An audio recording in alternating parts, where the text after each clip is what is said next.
Hey everyone, welcome to Wax Pack Wisdom. I'm Jake T. O'Donnell.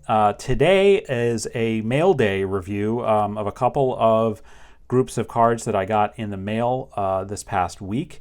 I'm recording this on the weekend, on Columbus weekend, or Indigenous Peoples Day weekend, I should say, October 12th. I'm not sure when I'm going to post this exactly, but I had two groups of cards that came in, and I wanted to share what I got with you guys.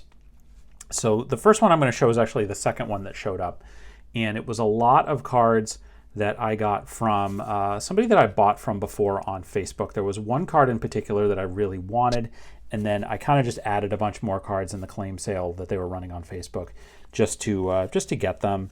They were relatively inexpensive, and I thought I would just grab a few. So let me start. There's this lot. There's 6 cards total. So I'm going to show you what I got.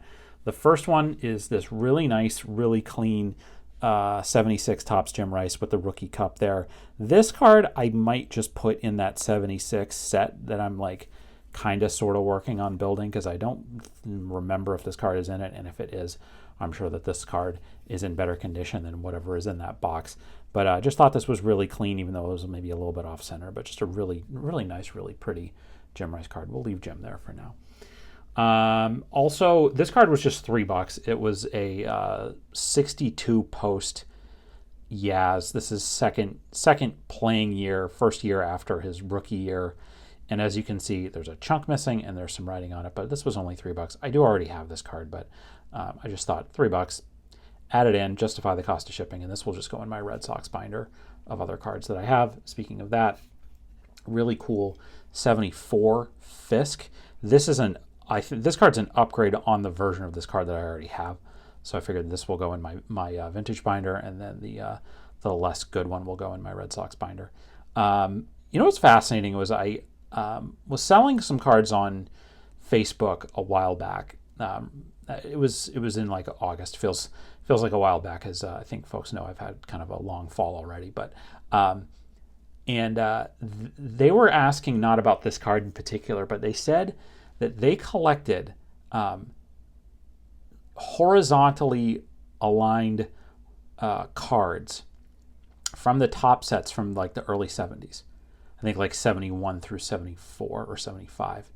And he was asking me if I had any others than one that I had sold. There was a 73 common that I can't remember who it was that I sold, but I'm sure that that person has or needs this card. Maybe I'll reach out to them and see if they want the other Fisk. But I just thought it was cool that somebody specifically collected that. And that's one of the cool things about collecting, is that you never know what you're going to come across. And then this was a low grade 64 Piniella rookie with, as you can see, there's a crease there. And, Lou Piniella famously has 3 rookie cards, I think 64, 68, and 69. I figured if Piniella ever gets in the Hall of Fame, it would be nice to have this, even though, again, low grade card. And then the last 2 cards that I'm going to show are the ones that I thought were kind of the most attractive in the lot. One was the reason why I bought from the claim sale in the first place. But the seller had this really clean, really nice 83 Fleer Wade Boggs rookie. And I just thought, wow, that's so sharp that I think I'm going to send this to grade, because I think that my 83 Topps Wade Boggs rookie is I can't remember what it is off the top. It's either a 6 or a 7. I think this will grade higher, and that will replace the Topps one. And it'll be kind of nice because my Gwynn rookie that I have in my Hall of Fame rookie PC is also from the 83 Fleer set. So I'm going to probably grade this and see what it comes back as. But I just thought, wow, that's really clean. It was only $8 to throw in with the rest of these. Okay. And then the reason why I bought this lot was actually because of a football card that I really wanted, that I've kind of had my eye on. I've wanted to buy for a while. And I was finally found one that was cheap, that I didn't really mind that it was a bit low grade, because it's just not super easy to come by. And that is this. This is 1949 Leaf Johnny Lujack rookie card from the football set. And I have a page in one of my binders of all 48 Leaf football cards. But I just thought I think this is such a cool card. Obviously, my affinity for the 48 Leaf set is pretty well known if you watch this channel and you follow me at this point. I just thought like, hey, like this is, obviously corners are a little bit rough, and there's some surface wear and it's a little bit of creasing. But I was just like, this was $35, and I just feel like it's been hard to come by. Johnny Lujack, and you can kind of see on the back here, of course, he's with the Bears at this point. He had been drafted. One of the best college football players of all time. Three national titles at Notre Dame.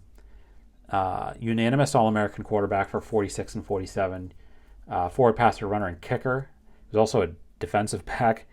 Played basketball, baseball, and track as well. Just like an all-time great. And he did not have a long NFL career, but he was, like I said, one of the greatest college football players ever. And I just wanted a card of it. Again, the Heisman Trophy winner. And then he went on and had a career as a broadcaster. But anyway, just thought I'd pick that up and thought it was a cool card. So, all right. So that was that lot. And then the next lot is just going to be 2 cards and then a third that got thrown in. And this was from the Twitter vintage thread. And as I think folks know, I have a list of cards that I want to buy. And it's, usually it's kind of higher. It's a vintage Hall of Famers, cards from specific years, a lot of rookie cards. But then also I kind of like pick out individual player cards that I want from individual years. And I used to have a 1938 Goudey Heads-Up Charlie Gehringer. I traded that back to Matt from Providence to get some other stuff because it was pretty beat up. And I had a nicer Charlie Gehringer from the 41 play ball set that I bought. So I wanted to get back and get at least 1 or 2 more 38 Goudey Heads-Up cards. And I also specifically wanted to get cards from 2 players, one of which I have their card on a 4-in-1 from a 34 exhibit that I bought from the Harry O'Brien collection in Ernie Lombardi, and another who I just wanted to get I wanted specifically his 38 Goudey Heads-Up to have that be his card from my Playing Days Hall of Fame PC, and that's Joe Ducky Medwick. And so those were 2 cards that I wanted them both from the 38 Goudey Heads-Up set. Well, lo and behold, somebody in the vintage, a gentleman named Jeremy, who's an excellent seller, was selling both of those cards in the vintage Twitter thread. And I'll put Jim down here for a second. So I went ahead and bought both of the cards in one deal, and one of them is in. I talk about like wanting to get rid of a card because it's in bad shape. This card is in it's like practically falling apart. But you know what? I don't care. I got my 38 Goudey Heads-Up Joe Ducky Medwick and 38 Heads-Up Ernie Lombardi in the same deal. And as you can see, they're in bad shape. I'm going to have to... I didn't realize just how bad a shape the Joe Medwick card was. Obviously folded like 8 ways from Sunday. And then you see Lombardi, the card's in better shape, but obviously somebody tried to draw a mustache and a monocle or whatever on him. And there's a little bit more paper loss, but... either way, I was just like, you know what? These cards have been hard to come by. And I just figured, hey, I'll just go ahead and buy them. What's interesting and not super intentional on my part is that Joe Medwick is your 1937 National League MVP and Ernie Lombardi is your 1938 National League MVP. Joe Medwick in 1937 wins the Triple Crown in the National League. And believe it or not, nobody since Joe Medwick in 1937 has won the Triple Crown in the National League.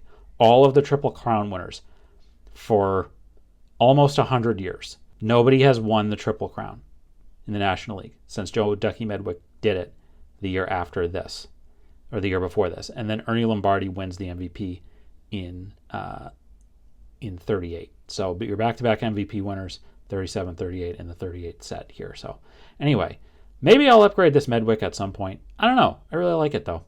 I don't think I'm going to bother grading either of these cards because I know kind of what they're going to come back as. And again, you can see here the Medwick. I didn't even realize that this is barely hanging on. I'm going to leave Ernie there. And I guess I'll put Joe there as well. And then just a little last thing Jeremy threw into the pack of cards that I thought this was really nice was a 72 Rico. So there you go. All right, so that's it. So that's mail day. I haven't been spending a lot on cards recently. I've been trying to save up for the Shriners show coming up. And so looking forward to that right at the beginning of November. But in the meantime, I'll keep, I'm always on the lookout for deals, and I'm trying to sell stuff. I'm trying to sell that 34 exhibit 4-on-1 that has Lombardi as well as Jim Bottomley and Chick Hafey on it. So three out of the 4 Hall of Famers, plus Tony Pyatt, who was a really good player in the 30s.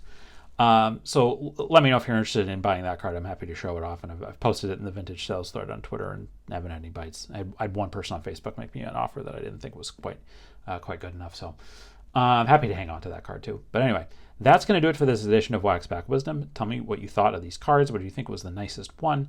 What's one that you would want for your PC? Let me know in the comments. Would love to hear it. If you enjoyed this video, please give it a like and subscribe so you don't miss any of our Wax Back Wisdom content. In the video description, you'll find links to where you can follow us on all social media channels, as well as a list of, as well as a link to a list of our favorite nonprofits and charities. If you enjoyed this content, it would really mean a lot to us if you would check them out and donate if you can. So thanks very much for watching, and we'll see you next time on Wax Back Wisdom. Take care.